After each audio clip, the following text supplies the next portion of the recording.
മതരാഷ്ട്രം, ഞങ്ങളുടെ മതം തന്നെയാണ് രാഷ്ട്രീയം എന്ന് പറയുന്ന ഒരു സംഘം ആ കാരണം കൊണ്ട് തന്നെയും തെറ്റാണ്. അതുകൊണ്ടാണ് ജമാഅത്തെ ഇസ്ലാമി തെറ്റാകുന്നതും എതിർക്കപ്പെടുന്നതാകുന്നു. ഇത് പക്ഷേ ഇങ്ങനൊരു പോസ്റ്റ് വന്നത് എൻ്റെ ഒരു ബലമായ സംശയം ജമാഅത്തെ ഇസ്ലാമിക്കകത്ത് വല്ല ആഭ്യന്തര സംഘർഷമോ വല്ല ഗ്രൂപ്പിസമോ മറ്റോ ഉണ്ടോ. ഇപ്പോൾ ഇങ്ങനെ പോയിട്ട് UDF-നകത്തേക്ക് കയറി ഇരുന്നിട്ട് ഇവർ രാഷ്ട്രീയ ശക്തിയാകുന്നതിൽ ഏതോ തരത്തിലുള്ള പ്രശ്നം ജമാഅത്തെ ഇസ്ലാമി എന്ന് പറയുന്ന ഈ സംഘടനക്കകത്ത് ഗ്രൂപ്പിസമായിട്ട് മാറിയിട്ടുണ്ടോ? അതിൻ്റെ ഭാഗമായിട്ടാണോ ശൈഖ് മുഹമ്മദ് കാരക്കുന്ന് ഇങ്ങനെ ഒരു പോസ്റ്റ് എഴുതിയത്? ഇങ്ങനെ ഒരു ചർച്ചയും കൂടി ഉണ്ടാകട്ടെ, കുഴപ്പമുണ്ടാകട്ടെ എന്നൊരു തോന്നൽ എനിക്ക് വന്നിരിക്കുകയാണ്.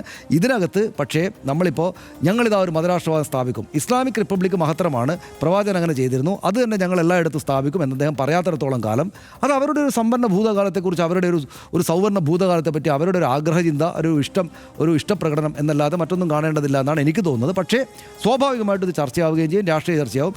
ഇതിനകത്ത് ആർക്കും ഒരു ബുദ്ധിമുട്ടുണ്ടെങ്കിൽ ഇതിപ്പോൾ VD സതീശനാണ് കേരളത്തിൽ ആകപ്പാടെ ബുദ്ധിമുട്ടുള്ളത്. VD സതീശൻ വ്യാഖ്യാനിക്കേണ്ടി വരും. ഇപ്പം നമ്മൾ പറഞ്ഞ അടക്കമുള്ള സംശയങ്ങൾ, ഞാനിപ്പോൾ പറഞ്ഞാൽ ഉറപ്പില്ലാത്ത ഒരുപാട് കാര്യങ്ങളുണ്ട്.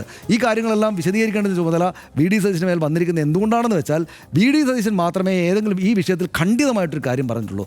മതപണ്ഡിതർ പറഞ്ഞിട്ടില്ല, ജമാഅത്തെ ഇസ്ലാമിയുടെ നേതാക്കൾ പറഞ്ഞിട്ടില്ല, മറ്റേതെങ്കിലും രാഷ്ട്രീയ പാർട്ടിയുടെ നേതാക്കൾ പറഞ്ഞിട്ടില്ല.